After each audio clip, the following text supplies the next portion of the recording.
bang, we're right into the song. This activity is so simple. It's slide it on and go. The theme song has to match that from the opening line. Like, hey, now kids, now gather around. Like, everyone's there. And this is what we're doing. 3.5 seconds into the song, skip it, like we're in, like we're going. So I find, you didn't know we were getting this. Yeah. You didn't know we were getting this depthful on going into the song, but we're doing this. Let's play a memory.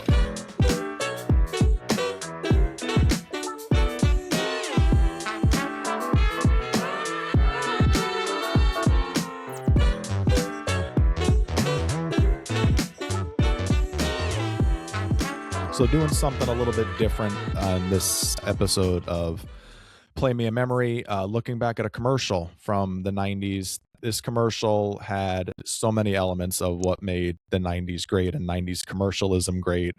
Banger of a theme song, awesome logo. The company that made it made so many electronic toys and products in the 90s that we all know and love. We're looking back on Skip It from Tiger Electronics. This is their commercial from 1991. Let's break it down. Hey now kids, come gather around. See what just skipped into town. So skip it. Do run, do jump, do hop, hop. Skip it. Skipping and a screaming and a bop to bop. But the very best thing of all, there's a counter on this ball. So try to beat your very best score. See if you can jump a whole lot more. Skip it. Come on everybody, skip it. Roaring good fun from Tiger Toys. So let's do instant takeaways from this. First thing that comes to mind when you watch this commercial is what? Steve, I have to tell you, I'm very distracted by this opening shot where the kids are running out of what they're pushing as a school, but it's like a Tudor style building. I've never seen a school that looks like this anywhere in the United States.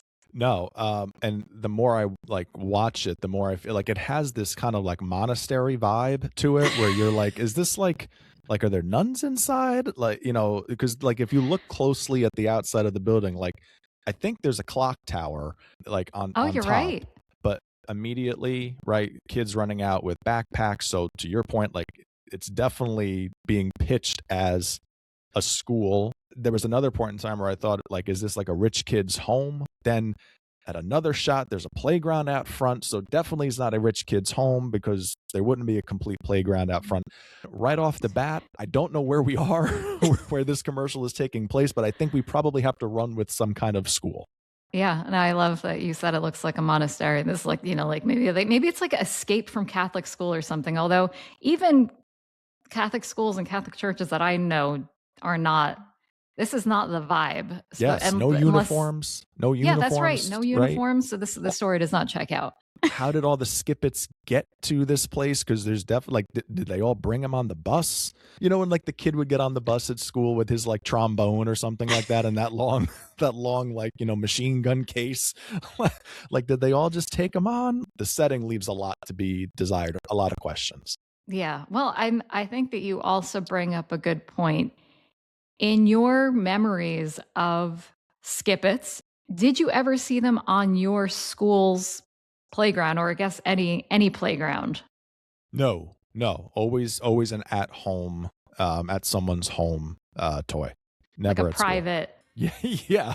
Yes. It wasn't like a public. Yeah, it was not coming out with the outdoor toy. It wasn't coming out with the blacktop, you know, toy bin at school where you could play with it on the blacktop or something like that. It wasn't in that box. Yeah, so that part of the commercial also stood out to me because when they moved to the part where they're on the playground to me feels a little bit more familiar because there are tires. Like it feels like one of the wooden playgrounds that were always like really exciting to go to. We had one built in our town probably around this time, but I was aware of them before we built it. So, I mean, this could be a whole other episode. There's the segment I think that they did on Sesame Street where they show the kids designing the playground. I remember that. Did you ever think about what kind of playground you'd build? This is what our new playground looks like.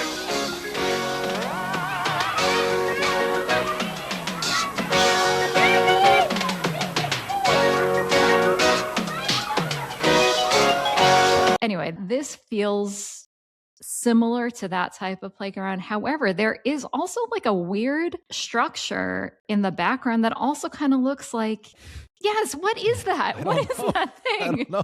I don't know. It feels like something that is like, it feels like it nowadays would be like an AI generated where you're like, wait a second, that's not an actual playground toy.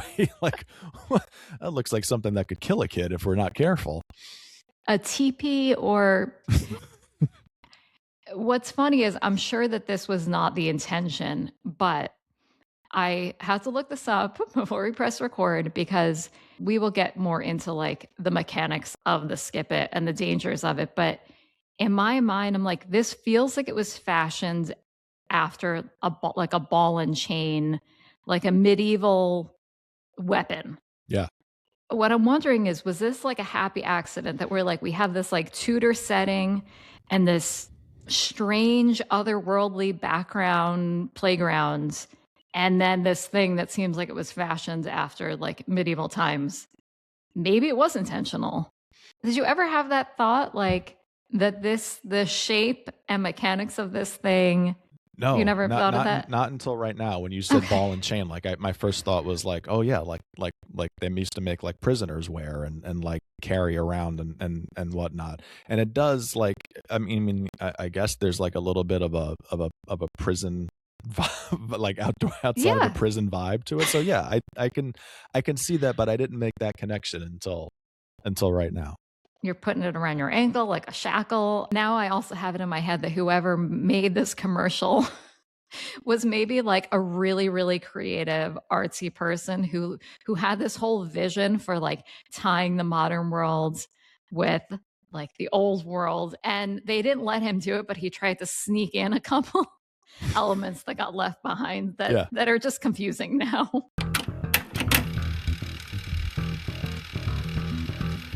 I would argue that in our generation, this is easily a top 10 commercial theme song of all time. Straight banger. I think you could see people of all generations dancing to this song. It's very Venga Boys, Six Flags commercial where everybody for that period of like, what was that, 1999? Everybody knew that song. Everybody danced to that song. Everybody loved that song, relatively speaking. It's got a lot of those kind of undertones to it. Also, I don't think this gets talked about enough. All-time bridge in the middle of this commercial. But the very best thing of all, there's a counter on this ball. So try to beat your very best score. See if you can jump a whole lot more. There are songs on the radio today that are great, that have probably won Grammys, that do not have a bridge as thick and as intense as this song's did. And this is like a 15-second commercial. I agree with you. I think it is musically, composition, lyrics, but I think as an adult, what I'm most impressed by is the effectiveness of it. They tell you exactly what this thing does in like 5 or 6 words. Bang, we're right into the song right as it starts. This activity is so simple. It's slide it on and go. The theme song has to match that from the opening line. Like, hey, now kids, now gather around. Like, everyone's there. And this is what we're doing. 3.5 seconds into the song, skip it, like we're in, like we're going. So I find, yeah, no, you didn't know we were getting this. Yeah. You didn't know we were getting this depthful on going into the song, but we're doing this. It parallels perfectly to the action that you're taking, which is, we're not messing around. We're not leading up to this. This isn't, you got to read the directions and get like, we are going right into the actual activity. Because the product is not something that needs a big explanation, the commercial also did not try to over explain it. The name of the product is exactly what you're supposed to be doing with the toy. To me, it's, it's not Simon. If you tell me you want to play Simon and I don't know what it is, what is it? You got to explain it to me. I know what Skip It is right off the bat. Yep, I got that. Let's go.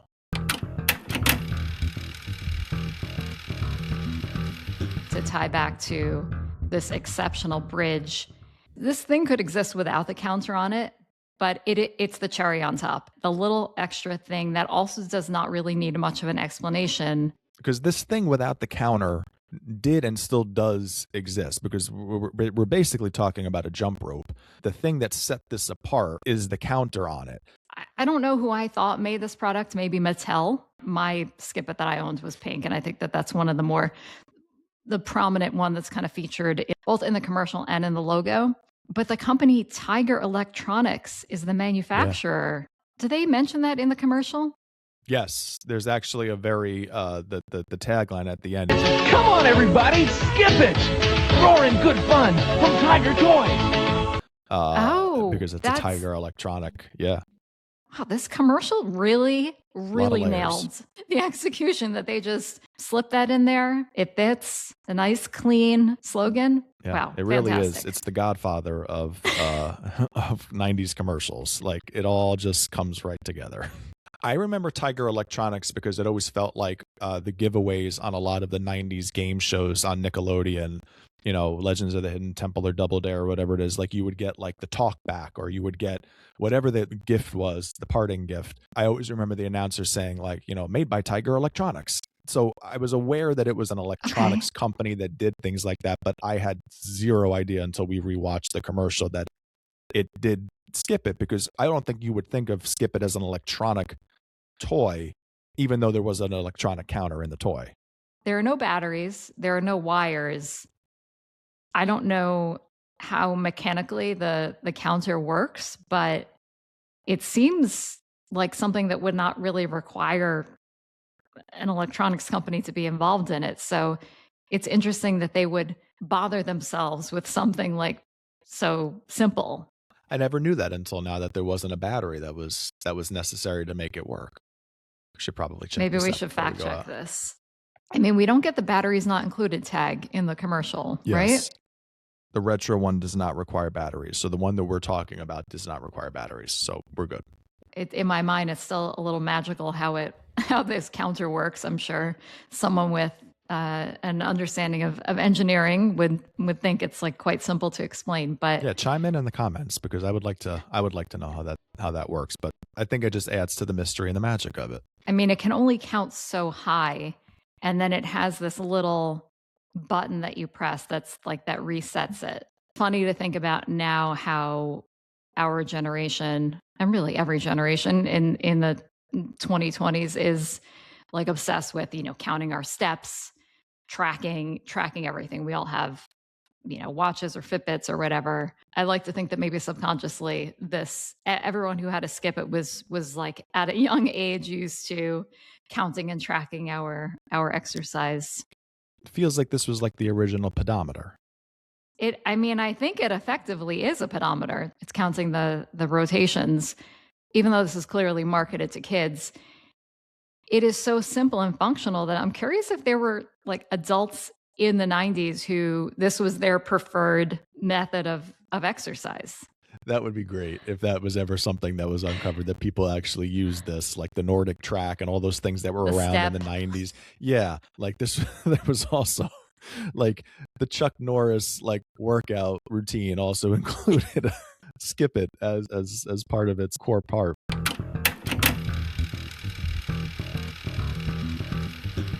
Now, I did not have a Skip It growing up.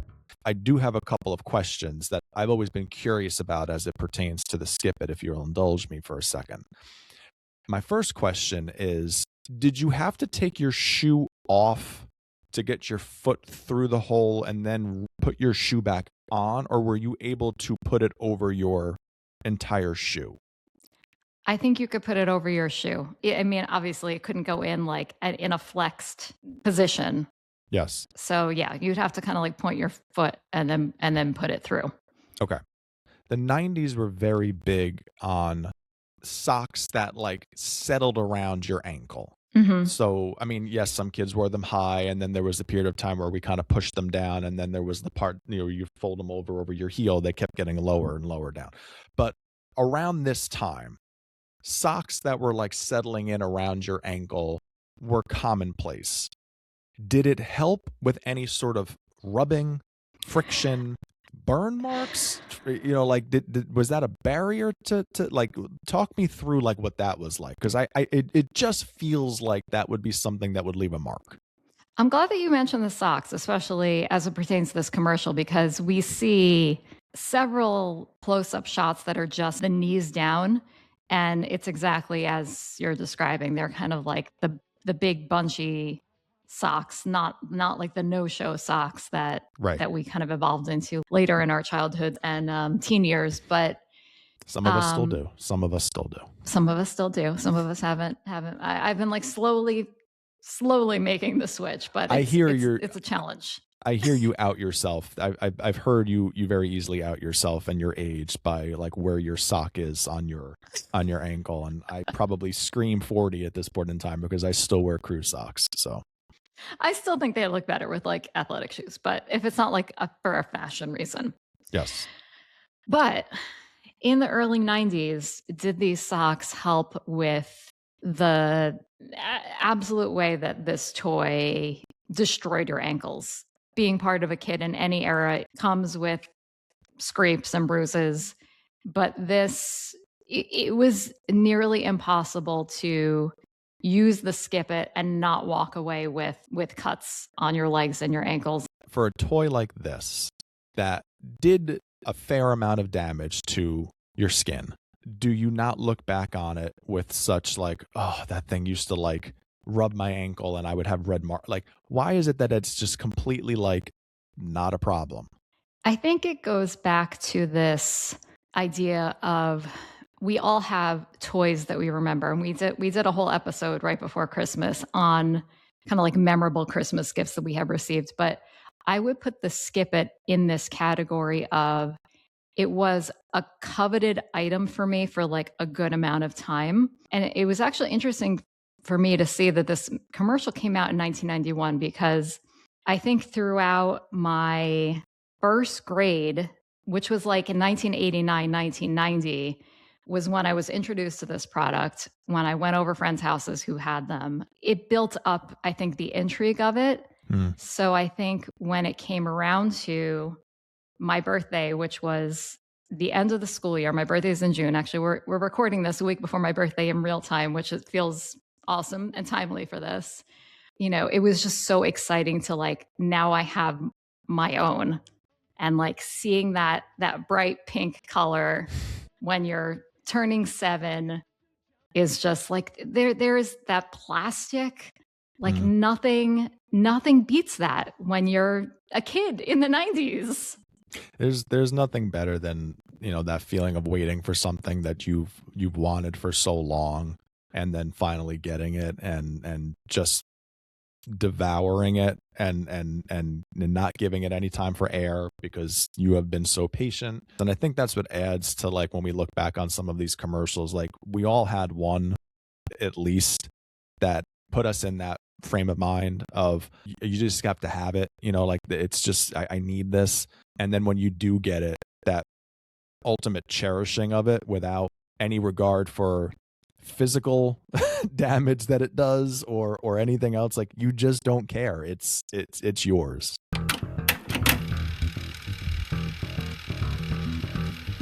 You know, a lot of times when we're thinking about memories that we have, so many of them are tied to either a photo that we remember or, you know, like a home video.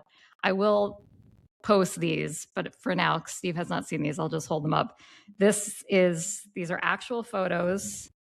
So my birthday is in June. These were developed in August 1990. Like there's an actual stamp on the back of the photograph. Oh, and I man. have this picture of me using my Skip It. This is like at my 7th birthday party in my front yard, which is... Wow. I don't see socks. No socks. I'm barefoot. And this is my memory of like just being a kid, wow. being in the grass. I want to go back to that so badly. Just not a care in the world. Like this, you know, what at the time was probably like a $15 product. The amount of joy that it brought me. Like it's incredible.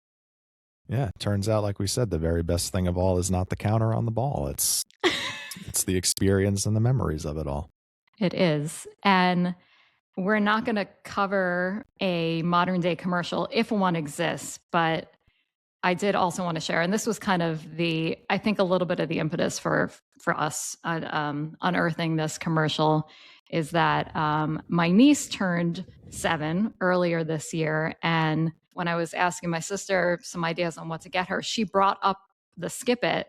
And I said, okay, this is mine. This thing was so special to me. So I actually did get my niece Juliana a modern day Skip It for her birthday this year. And it has evolved, but not much. I feel like they fixed kind of the cutting up your ankles part of it. They have more of like a soft thing that goes around. And even the instead of, I know Steve, I love that you said like, is this something that you bring on the bus in like a trombone case? Because it was like a very like a stiff, like it's pretty much like a string now, I'd say. Like it's something that you could like collapse and like throw into a bag. Okay, so it can unfurl or whatever it is. Yeah. You could take it with you. Okay. Yeah. And now they also have, I don't know if this is on like all models, but the one that I got for Juliana has lights that flash which I mean, I would have gone nuts over. I mean, my 7-year-old me in 1990 would have lost her mind because it would make me think of the roller rink. I don't know. I guess kids wouldn't want to do this in the dark, but I'm sure I would have tried doing that. Oh, yeah. Kids love things that light up, right? I mean, like our generation were the ones that had the light up sneakers and all those things. Like that little element that can really seal the deal for a kid.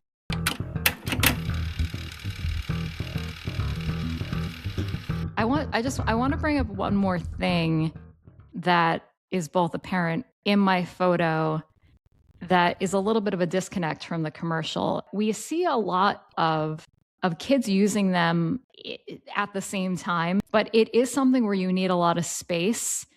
I don't remember ever like doing this at the same time as my friends. It was more of like, we're going to take turns. But then we also see in this commercial this other methodology of using it where you can kind of play with a friend where one person is the skipper and the other person is like the hopper next to them. I feel like that would suck. Like I would rather just wait my turn than be the hopper next to my friend who's doing the Skip It. I agree. I feel like I'd be banging and knocking into the person constantly because you got to be able to turn that thing without moving. And I feel like there'd be a lot of, one way or the other and a lot of knocking into it. So I don't know how enjoyable that would be for a sustained period of time. I got the vibe from the commercial that they're trying to push, like, you could do it like this and you could do it like this. But like when it comes down to it, it just keeping as simple as the product is, as simple as the jingle is the way to go. Thanks for taking a walk with us down memory lane. And we've done a couple of these already. You can see them back on our channel. But if there's one that we haven't done yet or one that you're interested in, drop it in the comments. We'll check it out and maybe we'll do one soon.